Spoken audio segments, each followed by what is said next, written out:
welcome to the Sanctuary, a safe space to speak from the heart. I'm your host, Israel, and my guest today is author of at least over 10 books, which that's an understatement. The founder of Sharp Pointed Things, and God, man, how many notes do you have written now? At least over 800. Oh yeah, insane. When I took 800 down and put in a book, and then I've got like at least 300 or 400 more now. So it's just Earl, grows. thanks for coming to the podcast today. Thanks for having me. I appreciate being on. Yeah, so I guess what's the origin story? We'll start with the writing first because that's the one that really pulled me in.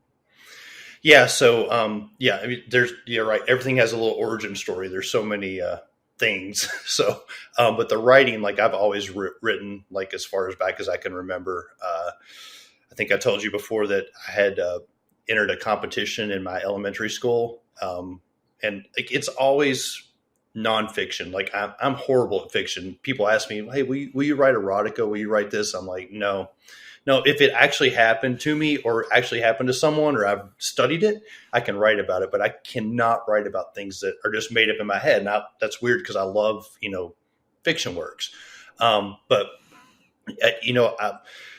of course, back when I was a kid, I didn't write about kink. I wasn't into kink yet. I didn't know what the hell it was, but, I wrote about, basketball and baseball. I was a big sports kid.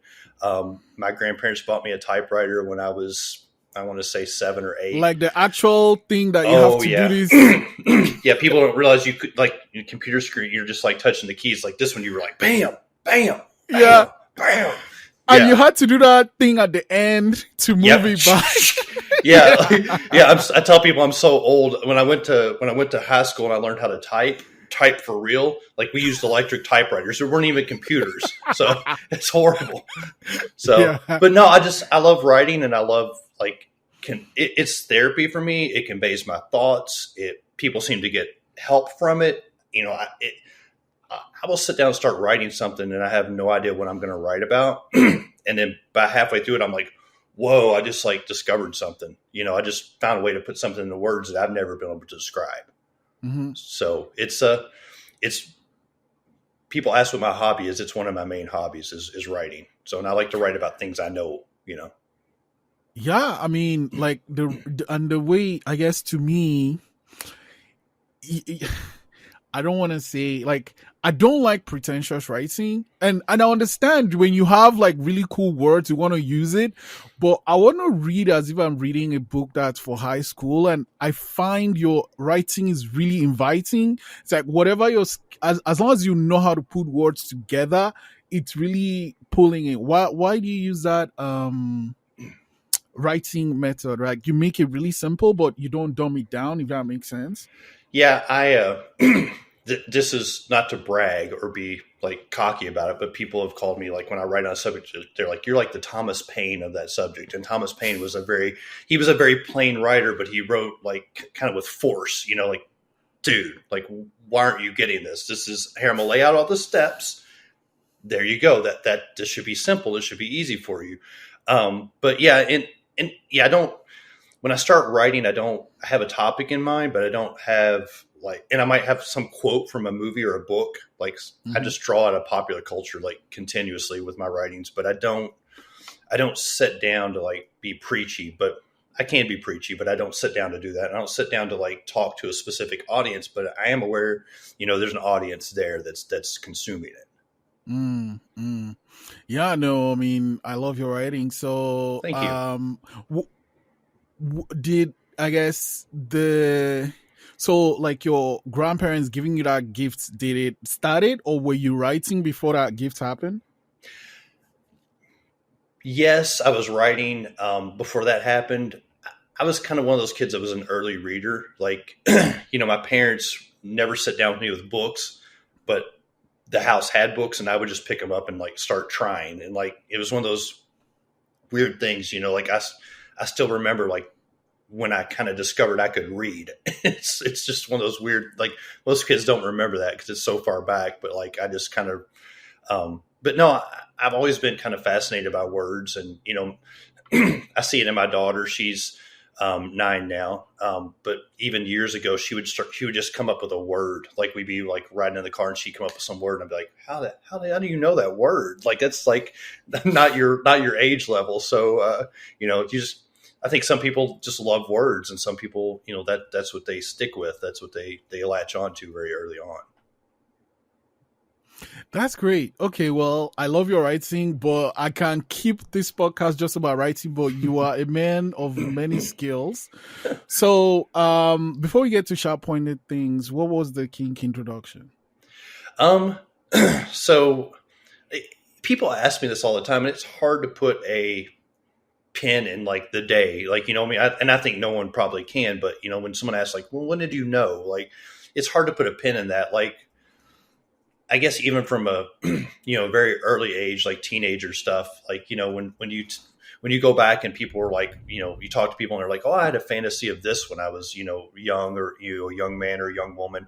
And I'd be like, really? My fantasies were much weirder than that.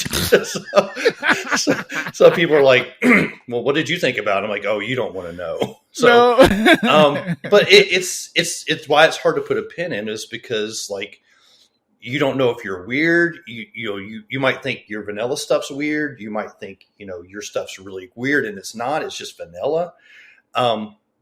So, I think I kind of always had that pull.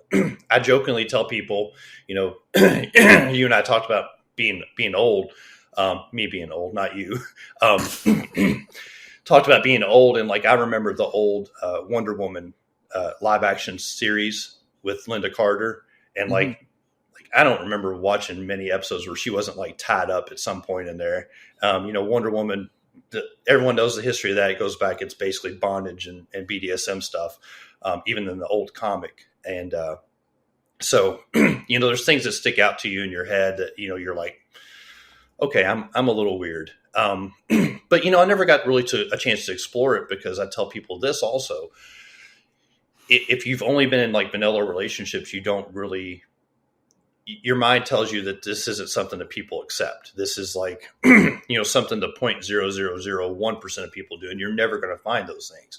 And then when you get into it, you start realizing, well, wait, there's, this is, and of course, during the past 10 years, it's become much more mainstream than it was in years past, where people had to hide it and people had to like do it in the underground and stuff like that. Now it's, more mainstream. And I guess that's kind of where it kind of came from, is when it started becoming more mainstream, and I was like, okay, maybe people will accept this. Maybe this is a side of me that needs to be expressed. And, once you do that, you're like, wow, like I'm free. I'm unlocked, Did it take you long for that acceptance to happen? Yes and no. Like, it took a while to realize that I could be that. When mainstream accepted it, but once I kind of realized that, like, I think that I still remember this day. So like we talk about putting a pin in things, like the day I was like, this is something that people will accept. This is something that I can do. This is something that, requires learning and stuff.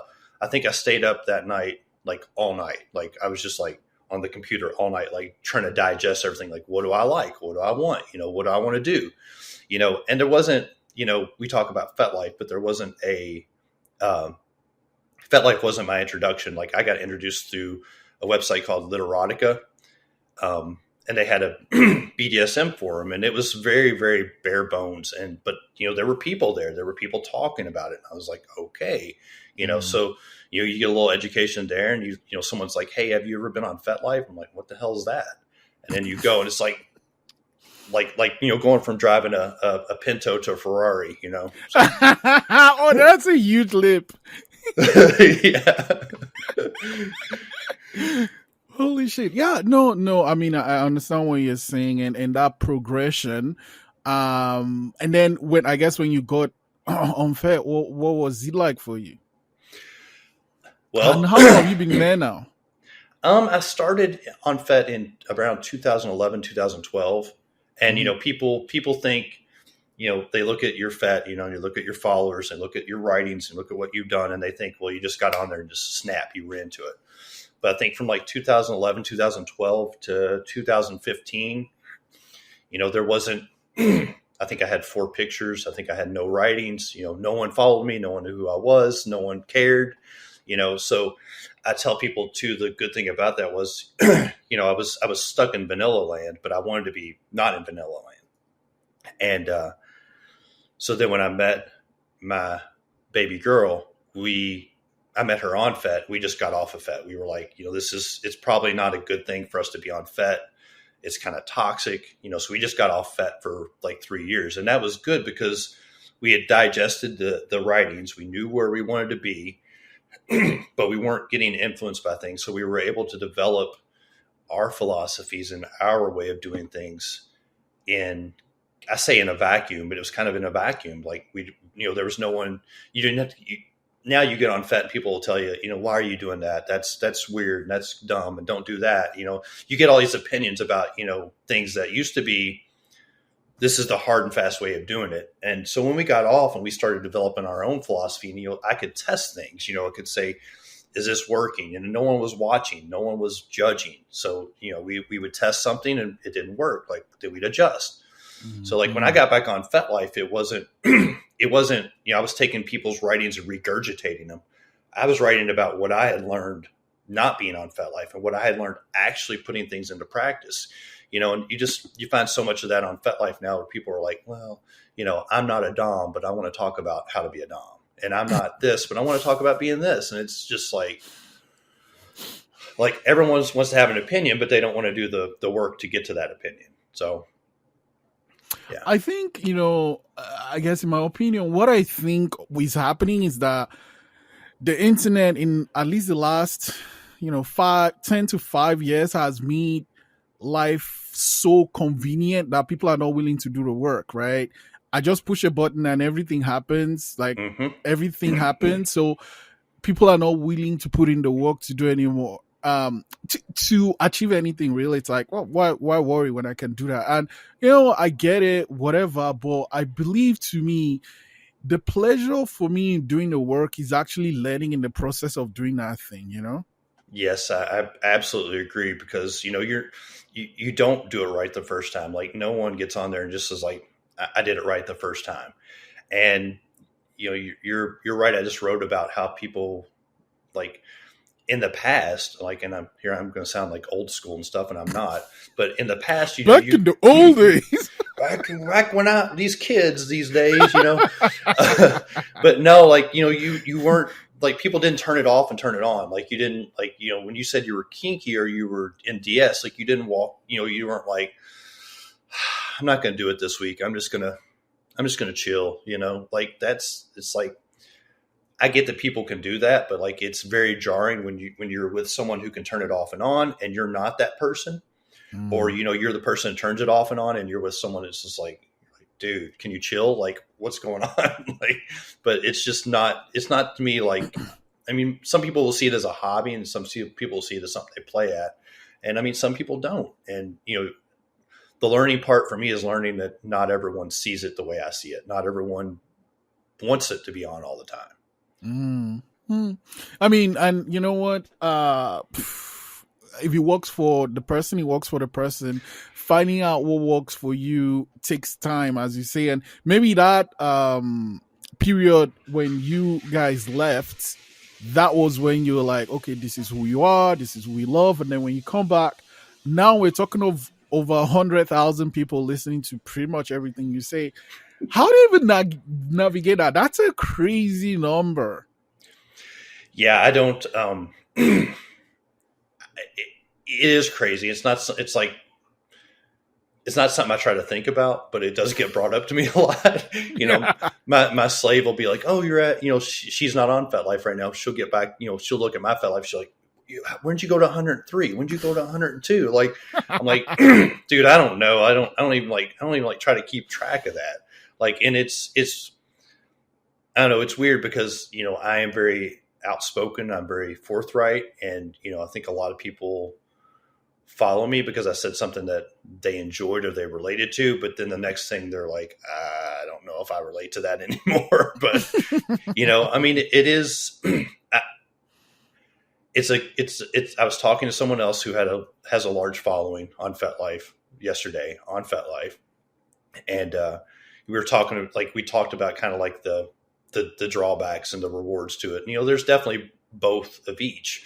But my thing has always been authenticity. Like I'm not gonna change to keep my followers, and I'm not gonna change to get more followers. And like when I wrote, it wasn't like, of course you always keep in the back of your mind that you want to be popular, that you want, the people that say, well, I don't care about that. Like, I don't believe it. I just don't. Like, yeah, you mean you want to get on there and you don't want anyone to see your stuff.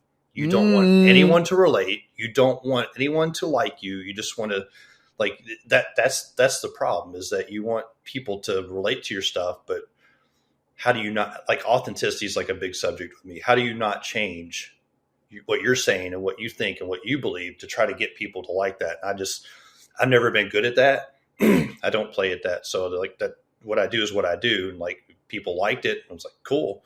Well, like it's at least encouragement to keep being authentic and to keep doing what you're doing. Not that you necessarily need that, but yeah, it's hard to digest sometimes. No, man, it's a crazy number. And I think, like if it's a TikTok or Instagram, like if it's, I guess, more mainstream, it might make sense, but this is so niche.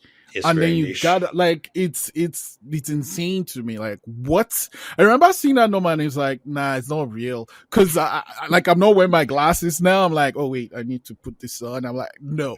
Wait, what? So let's talk about sharp pointed things. I keep calling it sharp things pointed. What? Anyway, but sharp pointed things. What is story there? So, like I think I told you before, like I went, it actually started around one toy, and it was claws, like the metal claws I sell. And I think I sell 4 or 5 or 6. It's like the books. I don't remember how many, but there's a lot of varieties of the claws now that I've designed and redesigned. It started with that because I'd started my shop and I was doing leather working and chainmail and stuff. And it just wasn't something I wanted to do. It wasn't something that you can easily reproduce. I had to sit down and work on every item individually. So I went to Frolicon one year in Atlanta, and I went to the vendor space, and I was specifically looking for claws because I wanted something to put on my fingers that like made me, a tiger, So I started looking for something to put on my fingers because I wanted something sharp.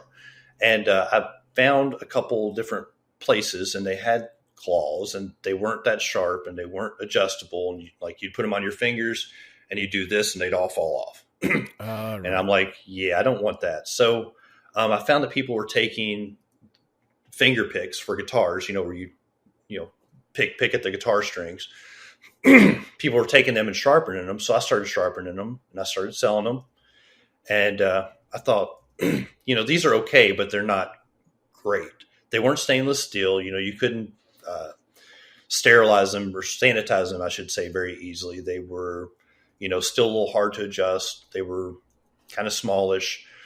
I was working at a fabrication shop, and I had an intern who knew AutoCAD, and I gave him one of them just flat. And I said, hey, design this. And so he did. I redesigned it a couple times myself once I learned AutoCAD.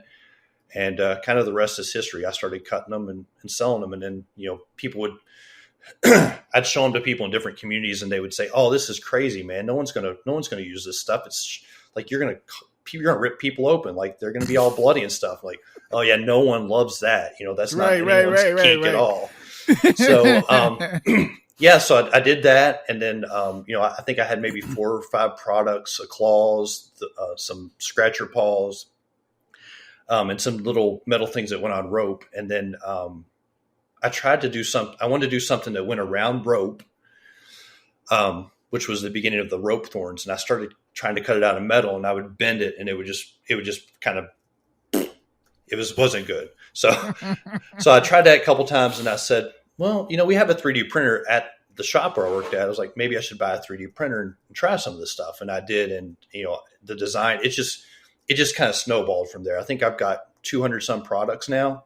It's just crazy. If I make something sharp that hurts somebody, I know what sharp things hurt people.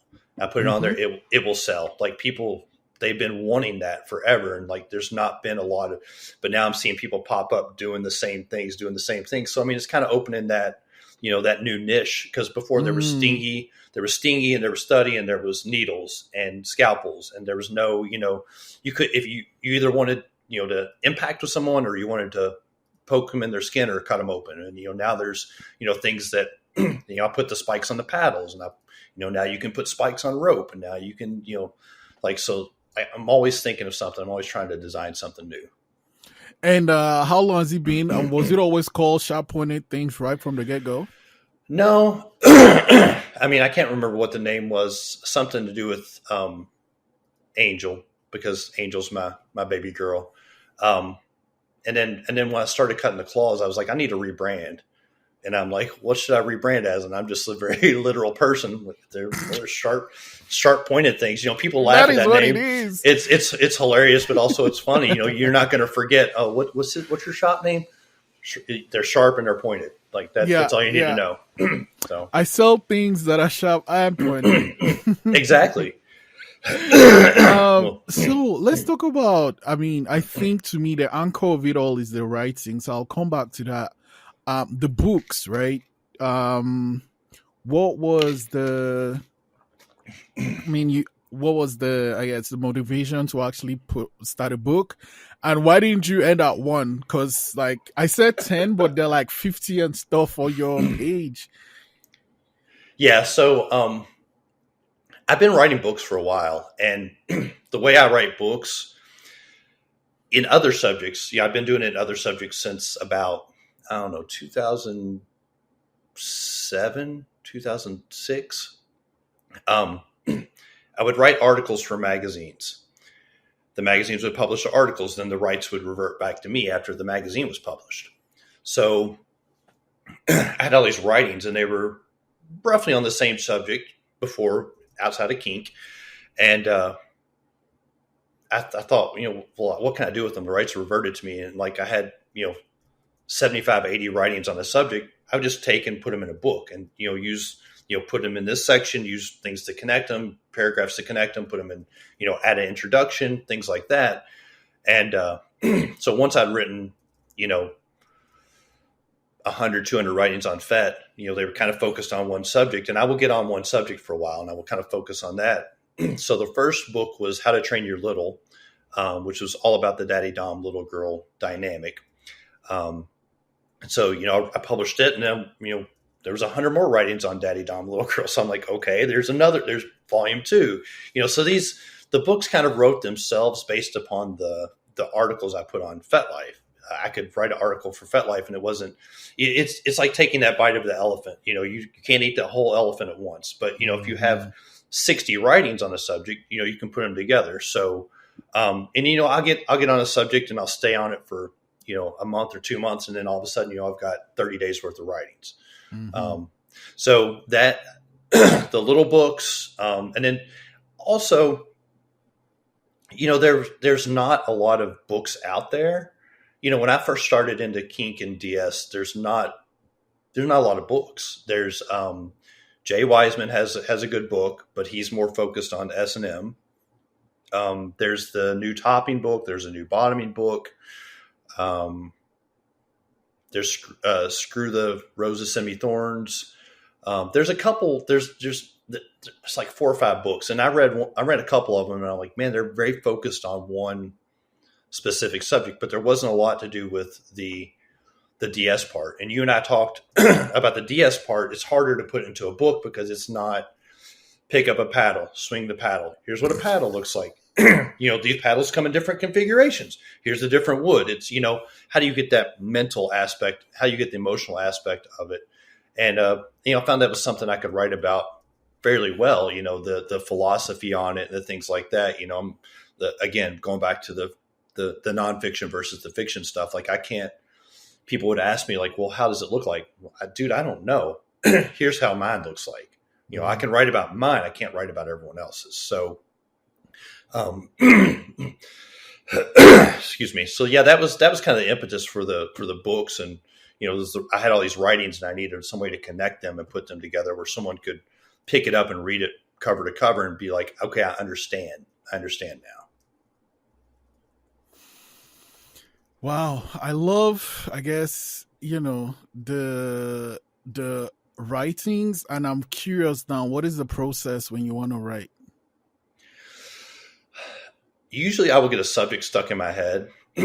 I do write reactionarily sometimes. So if someone has written something and I'm just like either agree with it or I don't agree with it, or I feel like it can be expounded upon, I will write on it. But a lot of the subjects come up. There's two things I do with my girls. Okay, me and my baby girl, we hot tub a lot.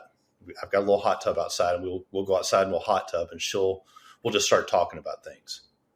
And like I'll be like, okay, I need to write on this, I need to expound on this, and then my slave will do cigar time in the mornings on weekends, and we'll have cigar and coffee, and we'll sit and we'll just talk. And she loves to ask questions and dig into things like, well, what do you think about this, and how does this make you feel? And it's like, okay, I need to go write about this. So it's weird, like when you're doing the things and when you're reading about the things, the subjects, like it's not that hard to find a subject. Like they just completely come up, and like I can't,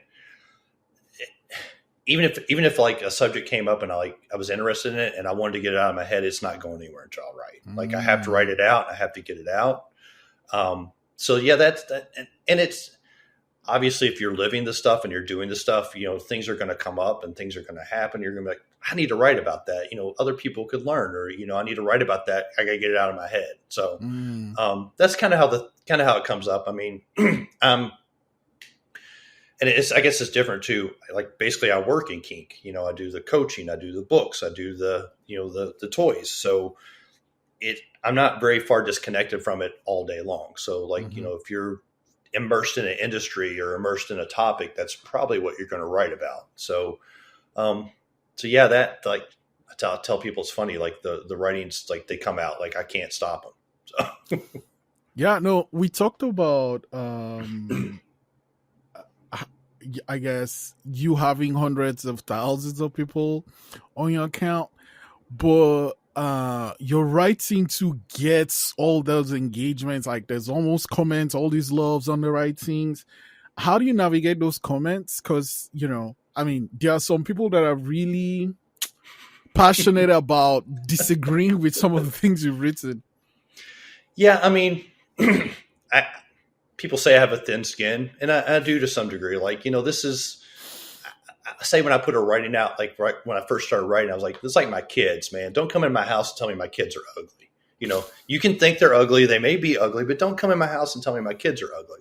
Mm-hmm. And so like, I've kind of backed off on that. I don't care if people disagree. If not everyone's going to agree, and not everyone's going to agree with how I said it. Not everyone's going to agree with how I think or how I do it. But I kind of have this rule, like don't put words in my mouth. Don't use personal attacks.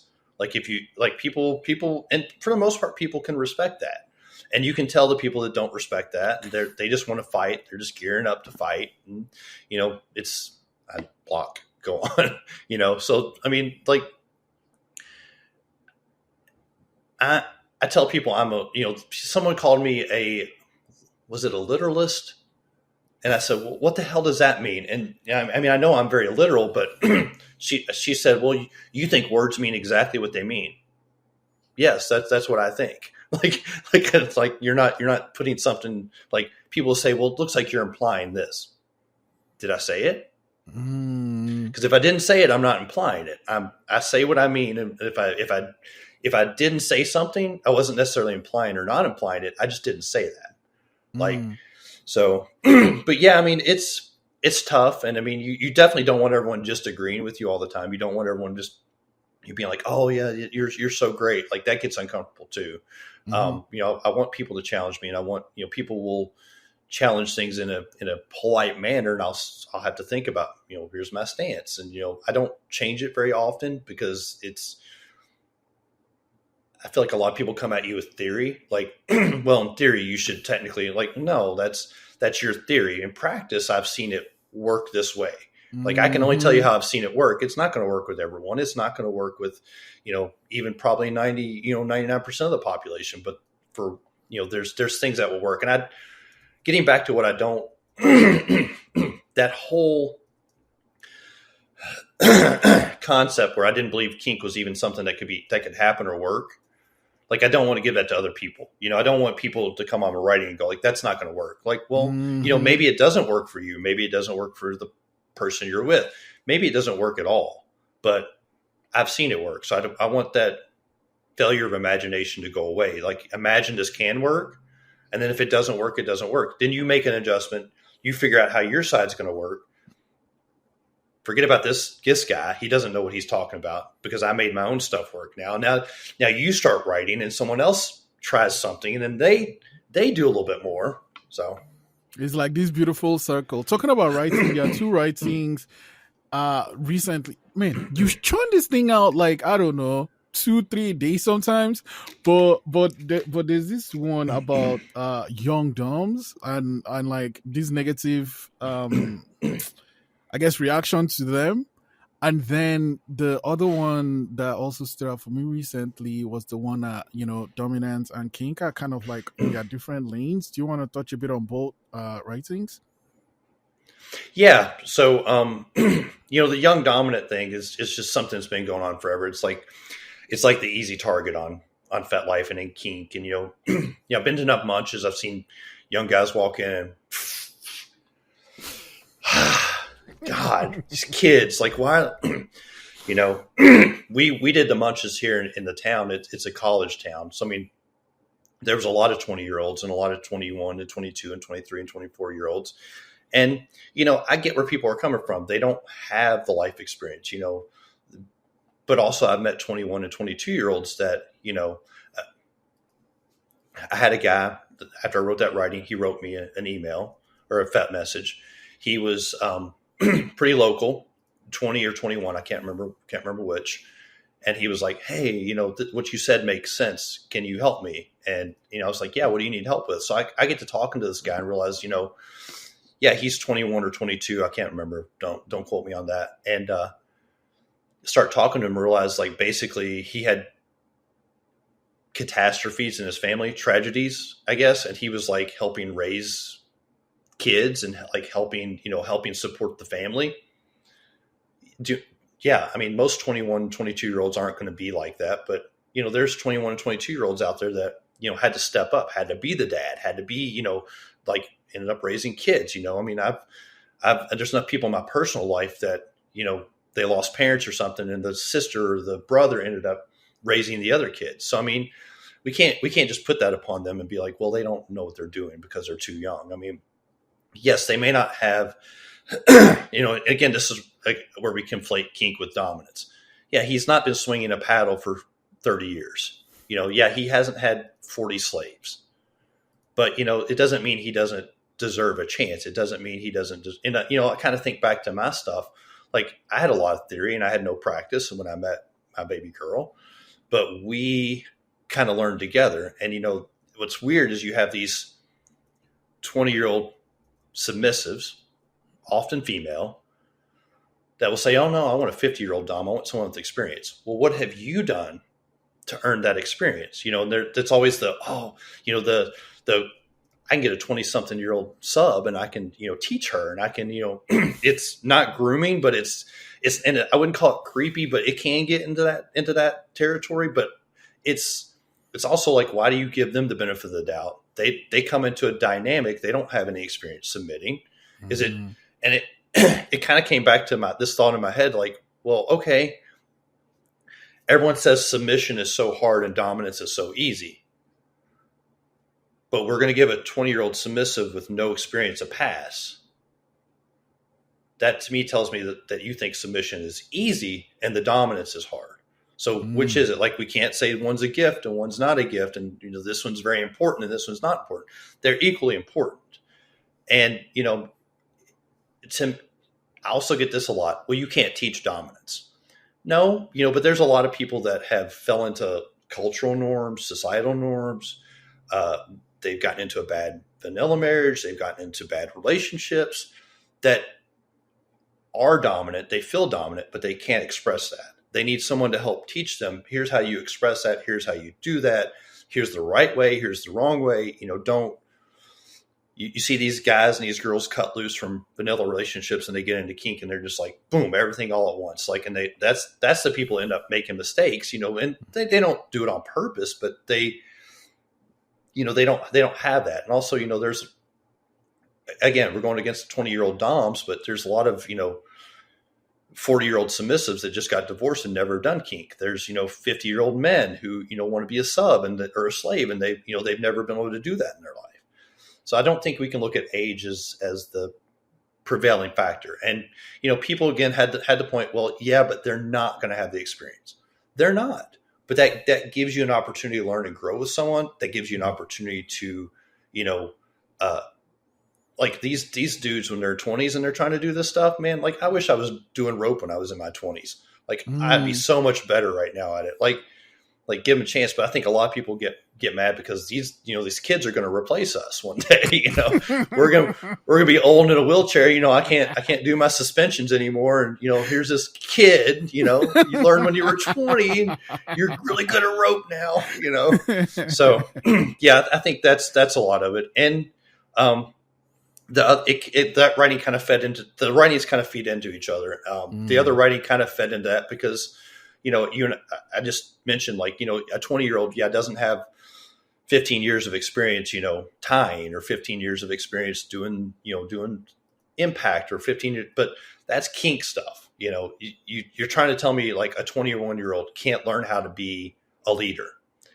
Yeah.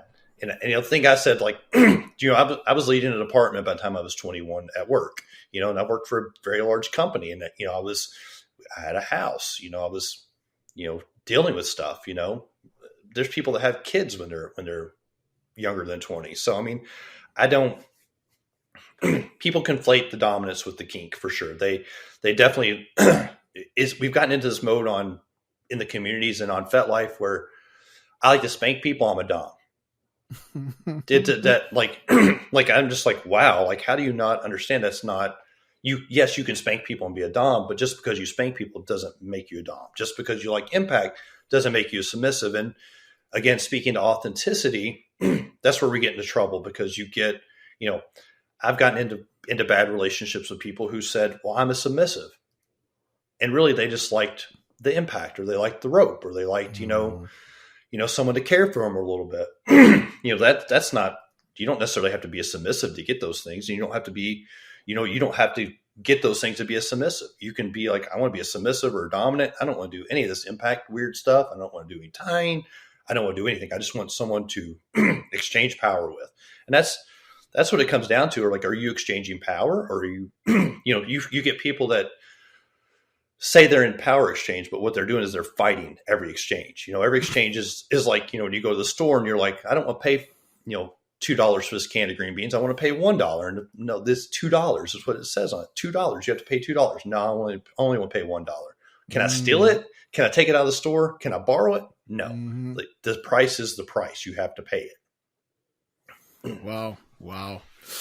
Man, I could talk to you for hours, and I mean, maybe we have to do a part 2 of this, but I think I want to let you go with this question though. We've gone through this journey, talked about your writing and stuff, but if someone is listening out there and they're wondering, so what is kink? How would you explain that? What is kink? That's a good question. I mean, my definition is definitely not everyone's definition. Again, I'm a literalist. I like the dictionary definition. It's which, and I'm struggling to quote here, but it has to do with sexual fetishes, sexual, weirdness, sexual freedom. For me, it's all sexually related. I get in trouble with this with people a lot too. Like, not everyone's kink is sexual. Some people like to be spanked and they like to go home and chill, and they don't want to do anything about it. For me and for the people I've been with, it's always been a sexual thing. It's always been, tied to sex, related to sex. But I think for a lot of people, it's just simply something outside the norm, something that they, do, not necessarily to feel weird or to feel different from other people, but it's different from what other people, and again, it's getting more mainstream, but it's different than what other people normally do. It's different than, and there's levels like, you and I talking, you might think some of the things I do aren't kinky at all. I might think some of the things you do aren't so kinky, but it's where do you draw that line? Where do you say, well, only 10% of the population do impact, or only 13% of the population like to play with needles, and I'm sure it's much, much lower than that, or it could be higher. But at what point do you say that's a kink, and that's not? Because the funny thing is, we talk about breath play and choking, like probably 20 years ago that was weird, man. But now it's like everyone wants to be choked. Like you talk to vanilla people and they're like, well, I'm not kinky. Like, okay, well, what do you like? Choke me. Like that used to be kinky. Used to like spank me. That that used to be really if you spank someone during sex, that was kinky stuff right now. But like now you could like probably 50% of the population you could spank and they'd be like, really, that's it? So I mean, I look at it as not living normally, not necessarily being ashamed of that, being kind of proud of that. But as time goes by, that stuff becomes more and more mainstream, and people will, what was kinky yesterday is just normal today. So of course, there's an escalation factor where people will always be escalating things and trying new things, and I think that's where my toys come to fit in too. Is a lot of that. People were, well, we don't. Now it's kind of making mainstream into the sharp things. Like, you don't want to get a needle stuck in you, but hey, maybe a spike might be okay. If it doesn't penetrate the skin. So for me, it's trying to be authentic.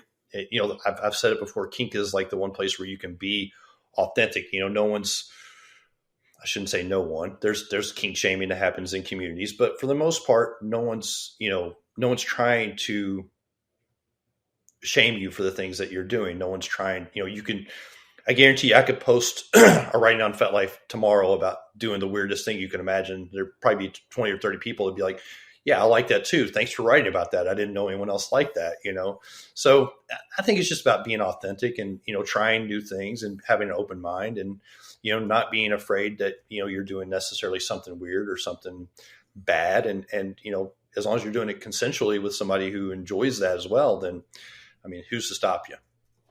Who's to stop you? As long as two people agree that this thing works for you. I like giving this thing that you like receiving, and you're not hurting it. Hurting anyone. It's all good. Earl. Okay. I said that was the last question, but I gotta ask though. Do you have anything in the horizon? Any new books? Any new toys or coming up? So Master Slave was something that initially brought me into kink and DS. And when I met my baby girl, I was like, no, I'm a daddy. I'm a daddy through and through. Like, I can't deny that, but people have, you have all these sides. So I wrote the daddy books. I wrote the primal books. I'm just trying to go through all my sides. And since I met my slave, I've kind of been like, well, also I'm a master as well. So she loves to write. She loves to talk. She's probably the talkiest slave of any slave ever. She loves to talk. So, we've been thinking about writing, and I kind of started on the outline of it, but I haven't gotten through a lot of it about writing Master Slave, because it's definitely one of the subjects that's kind of dying in the communities.